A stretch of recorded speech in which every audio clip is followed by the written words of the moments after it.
September 15th is one famous man's birthday who reimagined the complete engineering structure of the entire country that we live in. The kids are chirping inside the classrooms, they are learning the 9th and 10th standard, of course, let me be specific on that. So we are here at Sarkari Pradhashala Chikkabanavara, and from Presidency University, this government school is kind of adopted in terms of taking them to the different levels of engineering structures. Yes, so today we are actually celebrating Engineers Day here at our Sarkari Pradhashala Chikkabanavara. And why Engineers Day? Yes, as I was telling you, today is the 160th anniversary of Sir MV, and you know what? It's a double bonanza. I mean, 160th birthday, but 320 students will be celebrating it. How they'll be celebrating it, what they'll be doing it, yes, that is all with Electronics and Communication Engineering Department in association with Innovation Club. They have arranged a fantastic science fair here. I should be telling Technology Mela, in fact. So all the students who have performed their own projects, they will be showcasing it to the 9th and 10th standard students, inspiring them to do a lot of engineering works in their lives. So enough of me talking. Let us get into it and see what is the projects all about. How are our 9th standard and 10th standard kids taking it and taking it as an inspiration to become future engineers. Come along.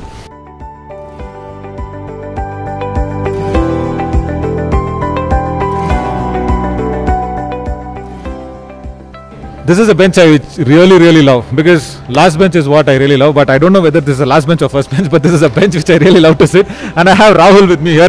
Rahul, what is this actually? I read the name and I was really curious, because this is the first place that I've come to talk to you, and everything has inspired me for this one name. What is this actually? Please take us through your project work. Sir, about this project, it can be used for blind person can use this for walking. Okay. So suppose if there is any obstacles nearby. Okay. So see, you can hear the sound now. Oh. So while they're walking, they'll get to know that some obstacle, and then they can move towards other way. Fantastic. How does it work? It works through a small battery, and what have you arranged here? What is the circuitation that's going to happen here? Circuitation, we have added Arduino, sir. Oh, fantastic. Okay. So the light blinks as well. Okay. And when there is an obstacle, the light gets off. Okay. So like this way it works. Fantastic. And it is powered by a battery there, yeah? Battery, sir. Okay. Battery. Nice. Very nice. You can see a battery here, sir. Okay. Very good. Brilliant. Really nice. And Rahul, for the first time, I'm proud of you. Yeah, we will be moving to many other projects.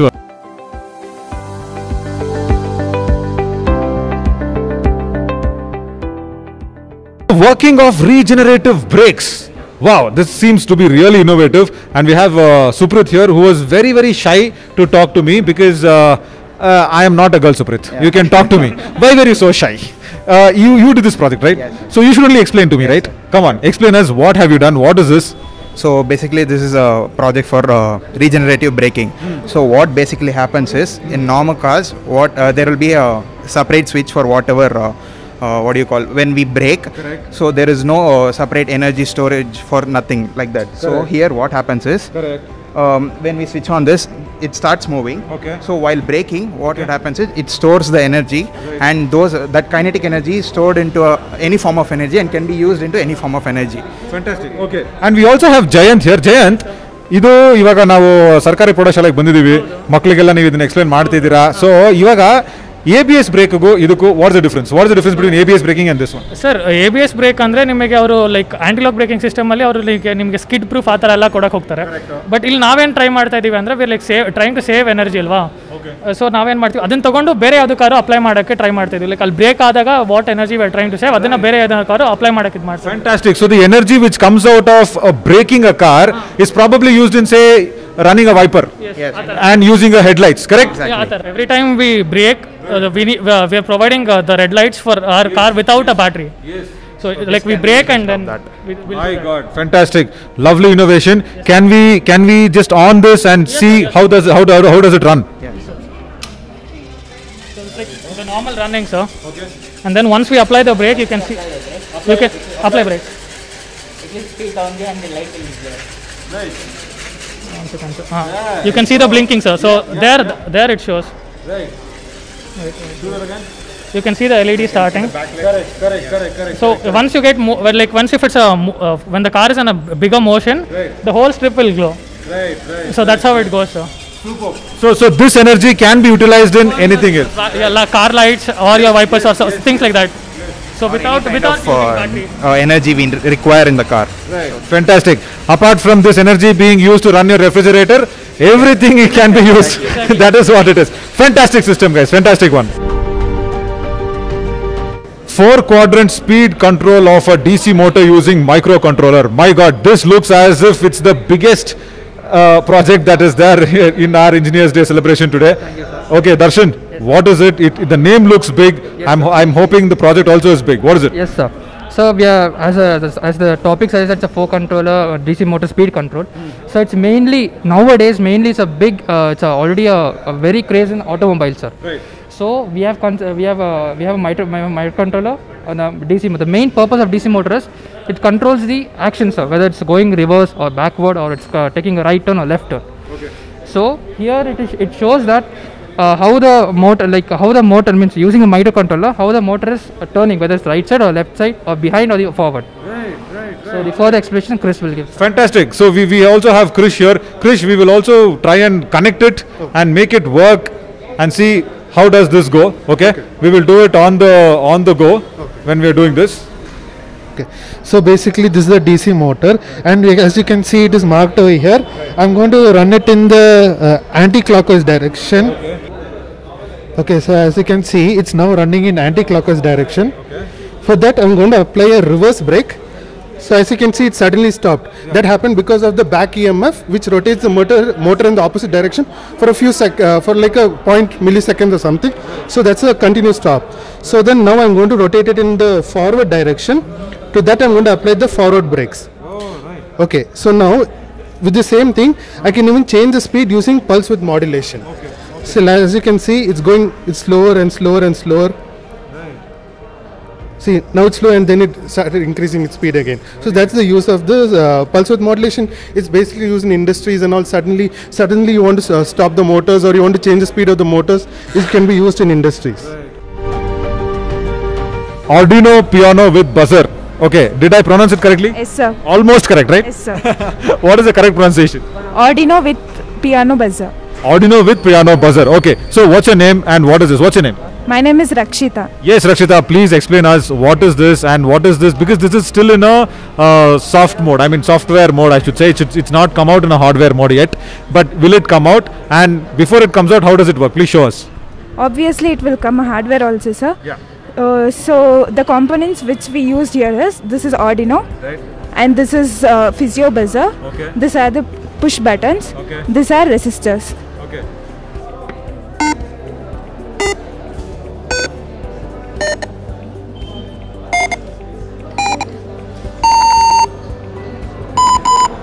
Nice. So is that Saregamapa? Yes, sir. Saying out. Almost Saregamapa. When is this going to happen in the hardware mode? Very soon? Yeah. Superb. Also, we have digital clock using Arduino. Right. There's a digital clock using Arduino. This can we please explain this out? What's your name? Preeti, sir. Preeti, what's your name? Rohit. Rohit. Who's going to explain? Rohit. Rohit, yes. Yes, sir, we are using 4 components in this experiment. Just we need Arduino and a display board for 4 resistors and push button. This is just a digital clock where we can, like a normal time, we can use in a short time. Right. So we can use these are the connections for this. Okay. And we use 220 ohm resistor and 1 kilo ohm resistor remaining. Right. And we can set the time whenever it is required. How is this useful, Rohit, in normal life? So it is like a simple procedure to make this thing clock. Okay. We can use LED also to make a large board. Okay. So you're just putting up a simple process and procedure to have a digital clock of our own, right? Yes.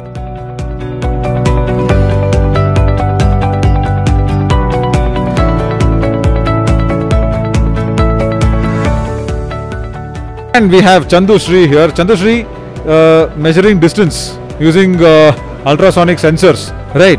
I would have, loved to see how do you measure distance using ultrasonic? Yes. Great. So we know as usually we measure the distance by using the other components in our daily days. Yes. I use some electronic components and show you how to measure the distance. Come on, fantastic. Show us. Come here, come here, come here, and we will just make you show us how it is. I use the component Arduino chip, ultrasonic sensor, ultrasonic sensor of the 4 pins, which consists of trigger, echo, ground and the power supply. Right. I connected the power supply to the 5-volt power supply of the Arduino chip, and the echo is connected to the 10th pin of the Arduino chip, and the ground is connected to the ground of the Arduino chip, and the other one is the trigger is connected to the 11th pin of the Arduino chip. Lovely, lovely. Okay, so we'll just say any distance can be measured with using ultrasonic. Nice. Now when I started simulating it, Yes. we found a ball here. Right. You can see the inches is converted to the centimeter. Okay. Okay. When I increase the ball from here, Right. when it comes too near, it doesn't measure. Right. We start from 5.5 inches, and when you take out of the screen, Right. the measurement does not increase. Right. We can measure only within the screen of it. Copy it. Yes. Nice. So very soon this is also going to be in the hardware material outside, because now we have the software installed and it's in a simulator mode. So it will be very soon be on a hardware position also, right? Yes, sir. You can mathematically verify the answer also. We'll get the exact answer of the same what we will calculate. We know that 1 inch is equal to 2.54 centimeter. When we compare the result, it will be equal. Fantastic. This was just the first part of the Engineers Day celebration video. Stay tuned for the second part. More and more interesting projects coming up. And also the most important one, how cannot you escape an online meeting or online class? Coming up, stay tuned.